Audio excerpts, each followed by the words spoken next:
નમસ્કાર વિદ્યાર્થી મિત્રો, શ્રી કડવીબાઈ વિરાણી કન્યા વિદ્યાલય રાજકોટથી હું આપની physical teacher twinkle Majethia online ક્લાસમાં આપ સર્વનું સ્વાગત કરું છું. આજે આપણે વિષય યોગ, સ્વાસ્થ્ય અને શારીરિક શિક્ષણમાં ચેપ્ટર નંબર 6 રમત દરમિયાન થતા અકસ્માતો અને પ્રાથમિક સારવાર વિશે માહિતી પ્રાપ્ત કરીશું. તો સૌપ્રથમ આપણે પ્રસ્તાવના જોઈશું.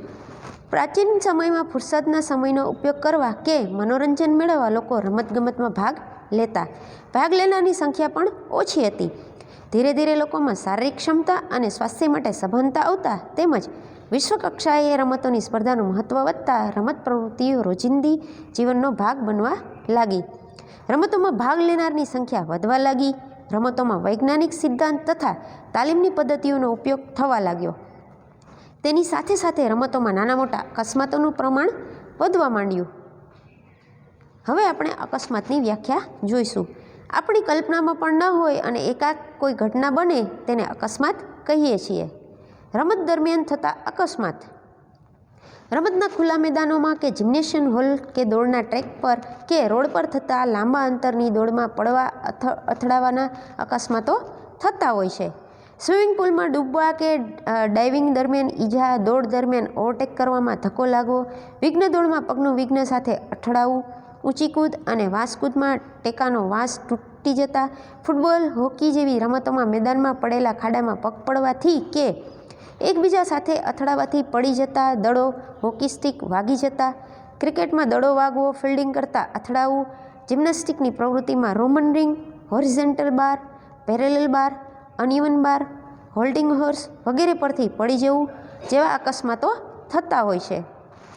અકસ્માતના કારણો: મેદાનની બનાવટ, રમતમાં વપરાતા સાધનો, ખેલાડીઓનો ગણવેશ, શારીરિક સંપર્ક, ખેલાડીઓમાં કૌશલ્ય તથા નિયમોનું સંપૂર્ણ જ્ઞાન, શક્તિ બહારની ક્રિયાઓ, હવામાન, સાંવેદનિક અસમતુલા.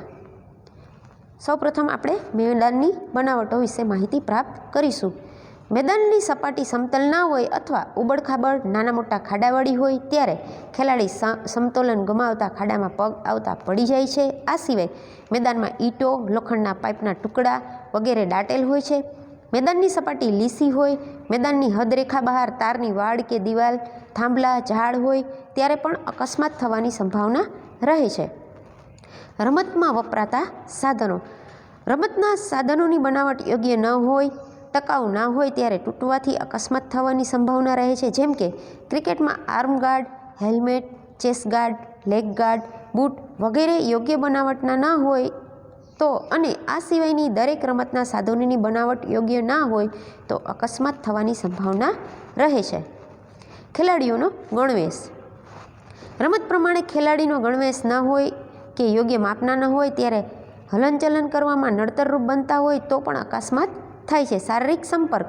ફૂટબોલ, હોકીની રમતમાં દડા પર કાબૂ મેળવવા પરસ્પર વિરોધી ખેલાડીએ અલગ અલગ દિશાએથી દોડતો આવે ત્યારે એકબીજા સાથે અથડાઈ જવાની પૂરી શક્યતા હોય છે.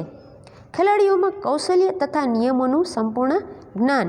નવા ખેલાડીઓ જે તે રમતના કૌશલ્યથી અજાણ હોય તેમજ રમતના નિયમોની પૂરી જાણકારી ન હોય ત્યારે તેઓની રમત જોખમી બની જાય છે.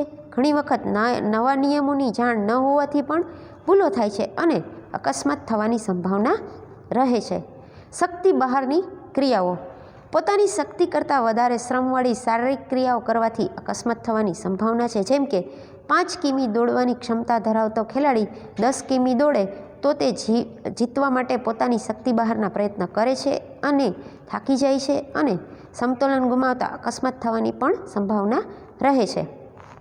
હવામાન. રમતને અનુકૂળ હવામાન ન હોય ત્યારે પણ અકસ્માત થવાની સંભાવના હોય છે. જેમ કે વરસતા વરસાદમાં ઝડપથી દોડવામાં પડવાનું જોખમ વધી જાય છે. બપોરના તડકામાં ભેજવાળા અને તડકાવાળા વાતાવરણમાં રમવાથી ડિહાઇડ્રેશન અને સનસ્ટ્રોક થવાનો વધુ ભય રહે છે. સાંવેદનિક અસમતુલા. રમત દરમિયાન ખેલાડી પોતાની લાગણીઓ કે સંવેદનાઓ પર નિયંત્રણ ના રાખી શકે ત્યારે અકસ્માત થતા હોય છે. જેમ કે સ્પર્ધા દરમિયાન જીતની બાજી હારમાં પલટાતા જોઈ ખેલાડીમાં હતાશા અને ક્રોધ પેદા થતાં તે ઉશ્કેરાઈ જાય છે અને પ્રતિસ્પર્ધી સાથે બદલાની ભાવનાથી યુક્તિ પ્રયુક્તિ અપનાવે ત્યારે અથડામણ થાય છે. કેટલીક વખત ઉત્સાહમાં ભાન ભૂલી નિયમ વિરુદ્ધ રમત રમવાથી અકસ્માત થવાની સંભાવના રહે છે. અકસ્માત નિયંત્રણના સર્વસામાન્ય ઉપાયો. જો રમત રમતા અકસ્માતો થતા રહે અને તેને અટકાવવા પ્રયત્ન કરવામાં ન આવે તો ખેલાડીઓને રમત દરમિયાન ઈજાઓ થાય અને તેની રમત નીરસ બની જાય. તેથી તે રમતમાં પોતાનો શ્રેષ્ઠ દેખાવ કરી શકે નહીં.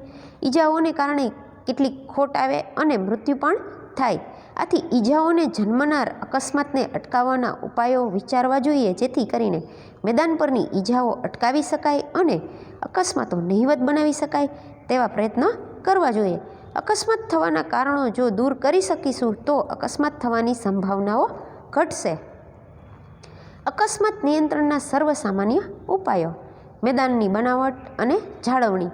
આપણે અગાઉ જોયું તેમ મેદાન નિયમ પ્રમાણે બનાવવા જોઈએ અને તેની જાળવણી પણ રાખવી જોઈએ. યોગ્ય સાધનોનો ઉપયોગ એટલે કે નિયમ પ્રમાણેના સાધનો વાપરવા જોઈએ. ખેલાડીઓનો પોશાક, તેને માપના કપડાં પહેરવા જોઈએ, જેથી કરીને તેને નડચણરૂપ ન થાય. રમતના કૌશલ્ય અને નિયમોનું જ્ઞાન. નવા નિયમોની તેને જાણકારી રહેવી જોઈએ અને તેના કૌશલ્યો પર પૂરેપૂરું પ્રભુત્વ હોવું જોઈએ. શક્તિ પ્રમાણેનું કાર્ય. ખેલાડીમાં જેટલી શક્તિ હોય તે પ્રમાણે તે પોતાનું રમતમાં કાર્ય કરે છે. શક્તિથી વધારે કાર્ય કરતાં નુકસાન થાય છે. રમત રમવાનો સમય. શક્તિ પ્રમાણે રમત રમવાનો સમય પણ યોગ્ય હોવો જોઈએ અને યોગ્ય માર્ગદર્શન પણ મળવું જોઈએ. સ્વ બચાવના ઉપાયો. સભાનતા. જાહેર જીવનમાં કે મેદાન પરના કોઈ પણ પ્રવૃત્તિ પ્રત્યે સભાન રહેવાથી અકસ્માતો સામે બચાવ કરવાના ઉપાય કરી શકાય છે. શારીરિક ક્ષમતા અને માનસિક સ્વસ્થતા. શારીરિક રીતે તૈયાર રહેવાથી તથા માનસિક સ્વસ્થતા કેળવવાથી કોઈપણ આકસ્મિક પરિસ્થિતિમાં ત્વરિત અને યોગ્ય નિર્ણય લઈ સંભવિત અકસ્માતથી બચી શકાય છે. પ્રાથમિક સારવાર. આકસ્મિક રીતે ઈજા પામેલ કે અચાનક બીમારીનો ભોગ બનેલ વ્યક્તિને દાક્તરી સારવાર મળી રહે તે પહેલાં આપવામાં આવતી રાહતરૂપ તાત્કાલિક સારવારને પ્રાથમિક સારવાર કહેવામાં આવે છે. બીજી રીતે કહીએ તો અચાનક આવી પડેલ બીમારી કે અકસ્માતે થયેલ ઈજાઓ જેવી કે ઘા પડવો, અસ્થિભંગ થવો, રક્તસ્રાવ, ડૂબી જવું, દાઝી જવું, હેમરેજ થવું, બેભાન થવું વગેરે પરિસ્થિતિઓમાં પીડિતને ડાક્ટર પાસે પહોંચાડતા પહેલાં બીમારી કે ઈજા ઘાતક ન બને તે માટે સ્થળ પર હાજર વ્યક્તિ જે સારવાર આપે તે પ્રાથમિક સારવાર. પ્રાથમિક સારવારનો મુખ્ય ઉદ્દેશ્ય જિંદગી બચાવવી, પીડિતાની પીડામાં વધારો ન થાય તેવી કોશિશ કરવી અને તેને ઝડપથી ડાક્ટરી સારવાર મળી રહે તેવી વ્યવસ્થા કરવી. આભાર. ધન્યવાદ.